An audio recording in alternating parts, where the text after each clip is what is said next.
Alors, je vais vous expliquer ce qu'est le PIB. On va passer par des petites définitions. D'abord, on va parler de qu'est-ce que l'économie et du bénéfice d'une entreprise. Alors, c'est quoi l'économie?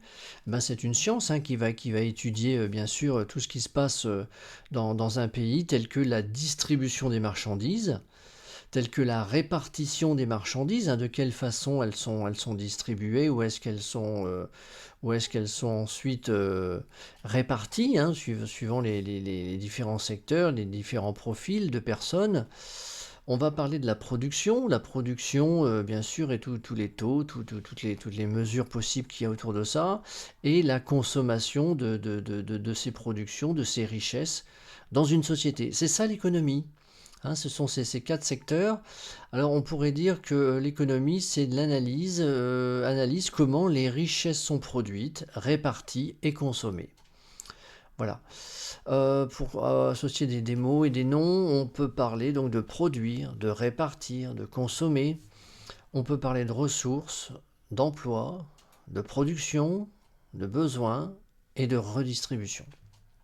Ça vous donne une idée générale de ce à quoi sert cette science. Alors un indicateur intéressant pour en parler, ça va être le PIB. Alors, produit intérieur brut. Et puis une notion autour de ça, qui permet de bien le comprendre, c'est la valeur ajoutée. La valeur ajoutée, on va voir en détail ce que c'est. Alors avant ça, je vais vous parler un petit peu d'une entreprise et du bénéfice d'une entreprise. Alors le bénéfice dans une entreprise, c'est quoi? Eh bien, une entreprise qui fabrique par exemple des fauteuils, elle va avoir besoin de quoi?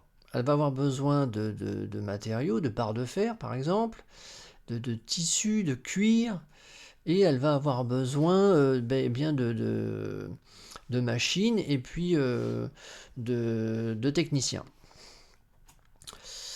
Ces choses-là coûtent de l'argent, bien sûr.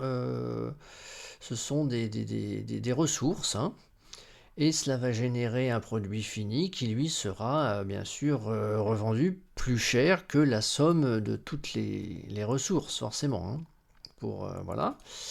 Eh bien, le bénéfice, c'est ça, ça va être la différence. Mais enfin, donc, dans une entreprise, au passage, je vous indique, bien sûr, on a tout un tas d'indicateurs pour mesurer la santé d'une entreprise: chiffre d'affaires, consommation intermédiaire, valeur ajoutée, marge brute et commerciale, excédent brut d'exploitation, résultat d'exploitation, bénéfice. Alors, pour bien expliquer le bénéfice, on a des matières premières, on a des salaires à payer, des impôts, on va avoir besoin d'énergie, de différents frais, des sous-traitants, par exemple, et puis on va générer un prix de vente du produit fini, et l'ensemble des ventes fera le chiffre d'affaires de l'entreprise. Eh bien, le bénéfice, c'est ce prix final, c'est ce chiffre d'affaires auquel on soustrait tout ce qui a permis de créer ces produits, matières premières, salaires, impôts, tout. On enlève tout ce qui reste après avoir tout payé, c'est notre bénéfice. C'est vraiment l'argent créé pour une entreprise. Alors une valeur ajoutée, c'est un peu différent, parce que depuis ce bénéfice, on va pas payer. Alors avant de calculer le bénéfice, on va avoir la valeur ajoutée, c'est-à-dire que on ne va pas compter les salaires des gens, les impôts et les intérêts aux banques. Ça va nous donner, on appelle ça les consommations intermédiaires. C'est-à-dire du chiffre d'affaires, on va enlever les consommations intermédiaires.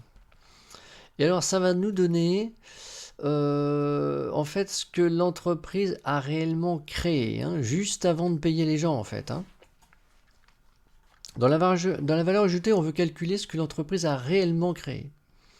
C'est un peu un équivalent en euros, ou la devise du pays, des fruits créés qui n'existaient pas avant.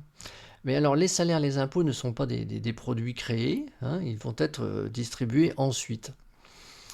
Donc en fait les salaires et les impôts font partie de la valeur ajoutée. Bien comprendre cette notion, c'est vraiment ce qui a émergé de l'entreprise.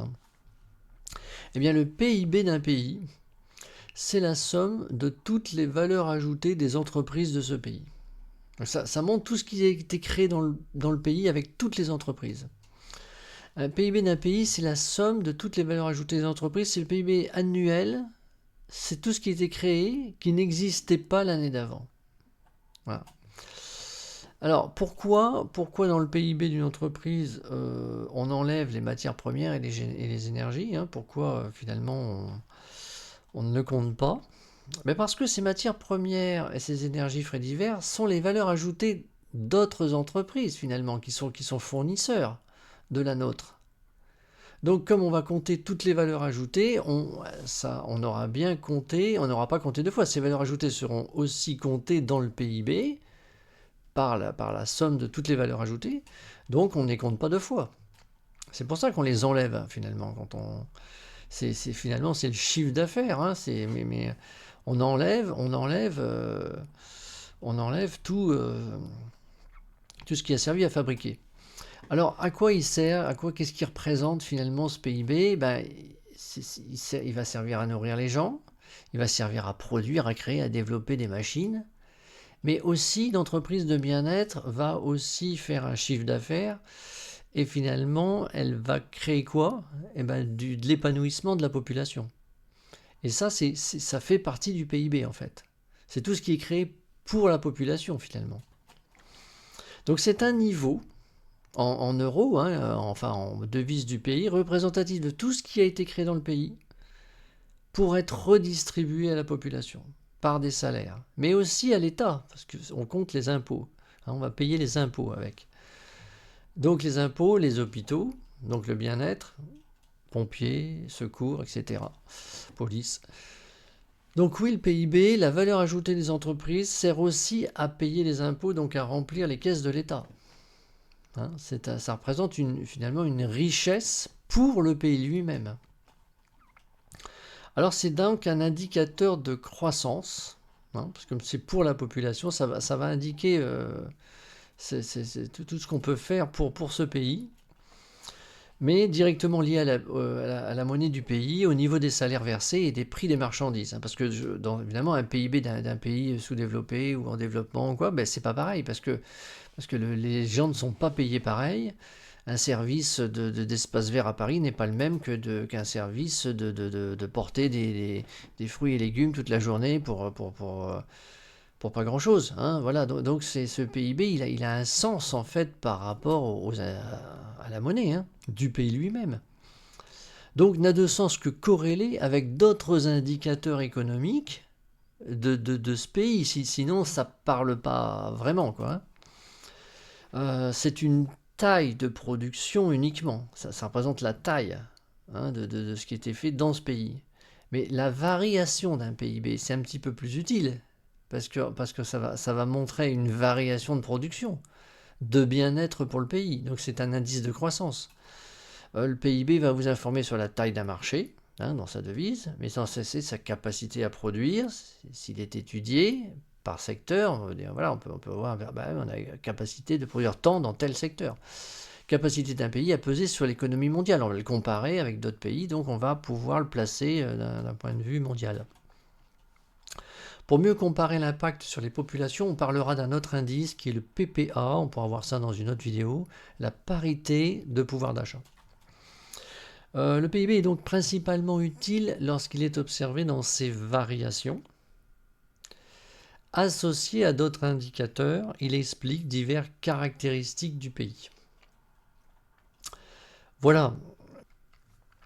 Je vous donne rendez-vous dans une autre vidéo pour développer notre cours sur l'économie. D'ici là, portez-vous bien. N'hésitez pas à vous abonner si vous voulez. Merci, à très bientôt.